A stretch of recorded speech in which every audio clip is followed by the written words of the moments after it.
मध्य प्रदेश के सागर जिले से एक बेहद दर्दनाक और सनसनीखेज मामला सामने आया है, जहां प्रेम प्रसंग से जुड़ी रंजिश के चलते विशेष वर्ग के एक युवक पर पूरे परिवार को जिंदा जलाने का गंभीर आरोप लगा है। इस भीषण आगजनी ने एक ही परिवार के 2 मासूम बेटों की इलाज के दौरान मौत हो गई, जबकि बड़ी बेटी की हालत अब भी गंभीर बनी हुई है। ये घटना सागर जिले के नरियावली थाना क्षेत्र अंतर्गत ग्राम चंदामाऊ की है। 5 दिसंबर की रात एक अठिया परिवार के घर में अचानक आग लग गई। आग इतनी भयावह थी कि घर में मौजूद तीनों बच्चे, बड़ी बेटी साक्षी और 2 बेटे अनुज व कार्तिक गंभीर रूप से झुलस गए। परिजन और ग्रामीणों की मदद से तीनों को तत्काल अस्पताल पहुंचाया गया, लेकिन इलाज के दौरान दोनों बेटे अनुज और कार्तिक ने दम तोड़ दिया। वहीं बड़ी बेटी साक्षी का इलाज सागर की निजी अस्पताल में जारी है। घटना के बाद जब साक्षी को होश आया तो उसके बयान ने पूरे मामले को नया मोड़ दे दिया। साक्षी ने पुलिस को बताया कि गांव का ही रहने वाला युवक छोटू उर्फ फहीम खान उनके घर में आग लगाकर खिड़की के रास्ते से भागता हुआ दिखाई दिया था। पीड़िता के इस बयान के बाद मामले की गंभीरता और बढ़ गई। मृतक बच्चों की मां रामवती ने भी युवक पर गंभीर आरोप लगाए कि उन्होंने बताया कि उनकी छोटी बेटी का छोटे उर्फ फहीम खान के साथ प्रेम प्रसंग था। घटना से पहले आरोपी ने फोन कर छोटी बेटी के बारे में पूछा और कहा कि 4 दिन में लौटने की बात कहकर अब तक क्यों नहीं आई। इस पर मां ने साफ कहा कि वो उनकी बेटी है और जब चाहेगी तभी घर लौटेगी। इसके कुछ समय बाद ही आरोपी का फोन आया कि उनके घर में आग लग गई। पीड़िता के बयान और परिजनों के आरोप के आधार पर राहतगढ़ और जरुआ खेड़ा थाना पुलिस ने संयुक्त रूप से जांच शुरू कर दी है। पुलिस ने आरोपी युवक को पूछताछ के लिए हिरासत में लिया है। अधिकारियों का कहना है कि मामले के हर पहलू से जांच की जा रही है और साक्ष्यों के आधार पर सख्त कार्रवाई की जाएगी। घटना के बाद क्षेत्र में भारी आक्रोश देखने को मिल रहा है। हिंदू समाज के विभिन्न संगठनों ने इस घटना को जघन्य अपराध बताते हुए दोषी के खिलाफ कड़ी से कड़ी कार्रवाई की मांग की है। संगठनों ने चेतावनी दी कि यदि पीड़ित परिवार को न्याय नहीं मिला तो वे आंदोलन करेंगे। फिलहाल पुलिस की जांच जारी है और आरोपी से गहन पूछताछ की जा रही है। इस दर्दनाक घटना ने पूरे इलाके को झकझोर कर रख दिया है। वही पीड़ित परिवार अपने बच्चों के लिए न्याय की मांग कर रहा है। हम लोग 3 बार के अंदर सोए थे, कुंडी लगा के नींद लगाई थी। हम लोग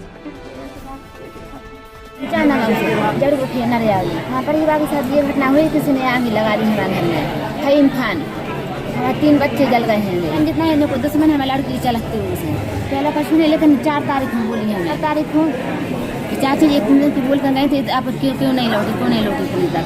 हाँ सो हमने जो बोली हमारी लड़की है यदि जहाँ रहेंगे वहाँ रखेंगे अपनी लड़की। अच्छा, शादी में आए थे। अच्छा, बहन की लड़की थी, शादी में आए थे हम। ये बच्ची 19 साल की चाची जी उनकी बोल कर गई थी एक दिन में क्यों नहीं लौटी आए।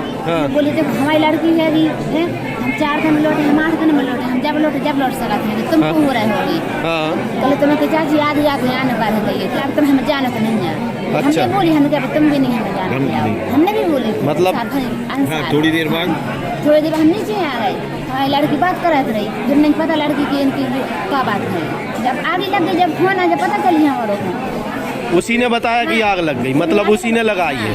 3 बच्चे 3 आपके 4 दिसंबर को जरुआ खेड़ा के ग्राम चंदामाऊ में मुकेश चढ़ार के यहाँ रात्रि 11:30-12 बजे के बीच में आग लग गई थी। और आग जो लगी है उस टाइम पर हम लोगों ने आगजनी कायम की है, कार्रवाई कर रहे थे, जिसमें उसके पिता के कथन लिए हैं और जो भाई उसका खत्म हो गया उसके कथन लिए हैं और उसके बहन के कथन लिए। तब उन्होंने कोई संदेह नहीं बताया था और अभी दोबारा उनके कथन लिए गए हैं। जब बच्ची होश में आई है तो उसके द्वारा कुछ तथ्य बताए गए हैं, जिस पर हम लोग अभी जाँच कर रहे हैं।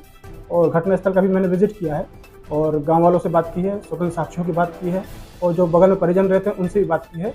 तो उन्होंने भी कुछ तथ्य बताए हैं, जिस पर हम लोग जांच कर रहे हैं और जैसे तथ्य आएंगे उसके आधार पर हम कार्रवाई करेंगे। अभी जो आया है कि जो आग लगने का कारण है वो अभी ज्ञात हो रहा है, लेकिन जैसे भी पूर्णतः ज्ञात हो जाएगा, हमें टेक्निकल साक्ष्य भी उसमें आ रहे हैं और साथ साथ में हम लोग अभी जिसका नाम लिया जा रहा है उसकी सीरियल लोकेशन भी निकाल रहे हैं उस टाइम की, तो उसके आधार पर कहना उचित रहेगा। ये पूरा मामला भी जानकारी में आया है, लेकिन महत्वपूर्ण ये नहीं है कि विषय क्या हुआ।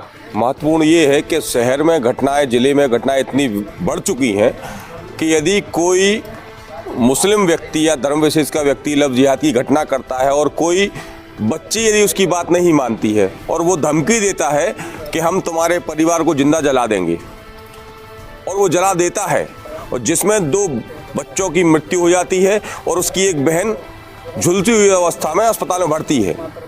इसके बाद भी यदि कोई कार्रवाई नहीं होती है, हालांकि पुलिस से आज बात हुई है, पुलिस का ये कहना है कि आज जो बच्ची है उसने ये बयान दिया है कि घर में आग लगाई गई थी, लगी नहीं थी।